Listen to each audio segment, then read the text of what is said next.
नमस्कार, स्वागत है आपका आपके अपने YouTube channel Delhi D school पर। और आज कक्षा 10वीं के लिए यहाँ पर वर्कशीट नंबर 89 यहाँ पर आया हुआ है। शिक्षा निदेशालय राष्ट्रीय राजधानी क्षेत्र दिल्ली के माध्यम से हिंदी विषय में कृतिका नामक आपकी पाठ्य पुस्तक से यह लिया गया है। और इसमें हम अगला गद्यांश जो पढ़ेंगे उसमें क्या लिखा है, जो संस्मरण लिखा है शिव पूजन सहाय जी के द्वारा, इस पर हम चर्चा करेंगे और जानेंगे कि उनके बचपन में वे किस तरीके के खेल खेला करते थे और कैसे उन उनके पिताजी जो बाबूजी हैं और मैया जो है वो माई जो है मम्मी, यानी कि उन्हें किस तरीके से प्यार करते थे, यह हमने जाना।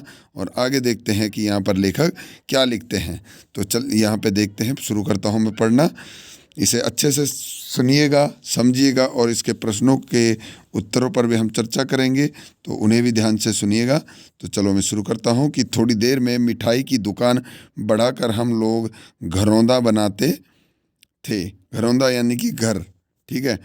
धूल की मेंढ दीवार बनती और तिनकों का छप्पर, दातून के खंबे, दिया सलाई की पेटियों के किवाड़, घड़े की मोहड़े की चूल्हा चक्की, दिए दिए की कढ़ाई और बाबूजी की पूजा वाली आचमनी कलछी बनती थी। पानी पानी के घी, धूल धूल के पीसान और बालू की चीनी से हम लोग जोनार तैयार करते थे। जोनार यानी कि दावत तैयार करते थे। हम ही लोग जोनार करते और हम ही लोगों की जोनार बैठती थी, यानी कि जो उनके दोस्त थे, जो उनके मित्र थे बचपन के, वे सभी उस दावत में शामिल होते थे और वही लोग दावत करते थे।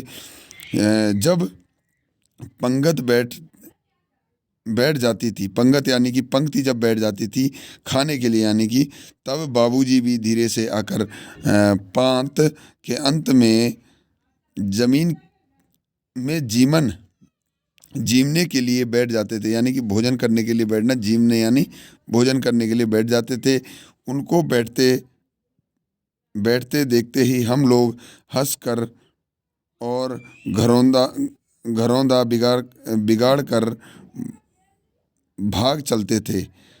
वह भी हंसते हंसते लोटपोट हो जाते थे और कहने लगते फिर कब भोग होगा भोलानाथ।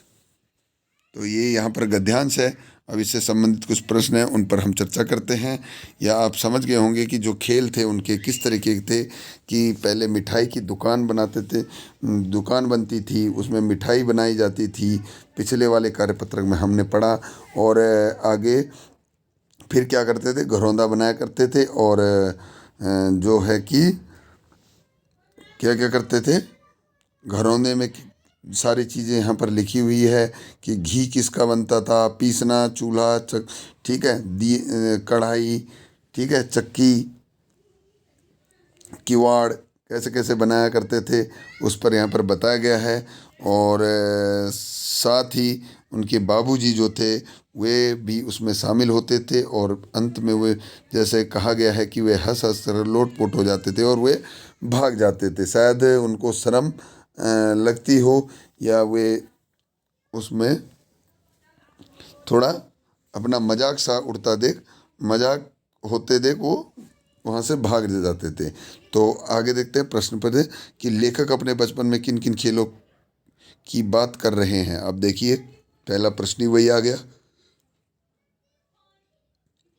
जैसे कि हलवाई की दुकान, मिठाई की दुकान बनाते थे और घरौंदा का खेल खेलते थे, यानी कि घर बनाने का। आगे देखते हैं प्रश्न नंबर 2, लेखक के बाबूजी बच्चों के खेल में क्या क्या करते थे, वे उनके खेल में शामिल हो जाया करते थे। ठीक है, जब बच्चे खेलते थे तो उन्हीं के खेल में शामिल हो जाया करते थे। अगला है कि बाबूजी की पंगत में बैठने पर बच्चे भाग क्यों जाते थे, वे शर्मा जाते थे या वे अपना, जब उनका वे सोचते थे कि अब बाबूजी उनका मजाक उड़ाएंगे। आगे देखते हैं कि बाबूजी, प्रश्न नंबर 4 है कि ग्रामीण खेल शहरी बच्चों के खेलों से किस प्रकार भिन्न है। तो ग्रामीण जो खेल हैं वे आम जो वहाँ पर पाई जाने वाली वस्तुएं हैं उन्हीं से खेला जाता था, और शहरी खेलों में और भी नई वस्तुएं जुड़ जाती थी क्योंकि वे आसानी से उन्हें प्राप्त हो जाती थी, खिलौने प्राप्त हो जाते थे। लेकिन गांव में ऐसी स्थिति नहीं थी, तो वे बच्चे गांव के जो खेल है उनमें वहीं की जो पारंपरिक चीज़ें हैं उन्हीं का जोड़ तोड़ करके उसी से काम चलाया जाता था। तो ये भी लिख सकते हैं। और आज के समय के खेलों के बारे में भी लिख सकते हैं कि आजकल जैसे आप लोग मोबाइल पर ही खेल खेल लेते हो, बस बाहर जाने की तो ज़रूरत है नहीं, है ना। और ये सबसे ख़तरनाक है भाई, क्योंकि खेल जो होता है वो मैदान में होना चाहिए, ना कि मोबाइल में। अगर मोबाइल में खेल होगा तो वह आपको कई तरीके से नुकसान पहुंचाता है।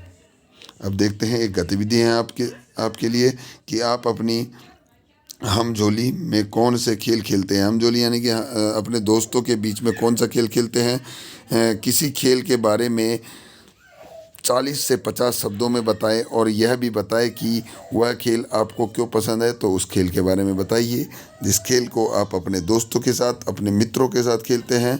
तो उस पर आपने 40 से 50 शब्दों में लिखना है। आगे देखते हैं कुछ विशेष शब्दार्थ हैं कि जीमना है कि भोजन करना, जोनार यानी कि दावत, और घरौंदा यानी कि घर। तो ये था आज का कार्यपत्रक, वर्कशीट 89 नवासिवा। और उम्मीद है कि आप अच्छे से समझ चुके होंगे। तो चलिए मिलते हैं अगली वीडियो में, तब तक के लिए नमस्कार, जय हिंद, जय भारत।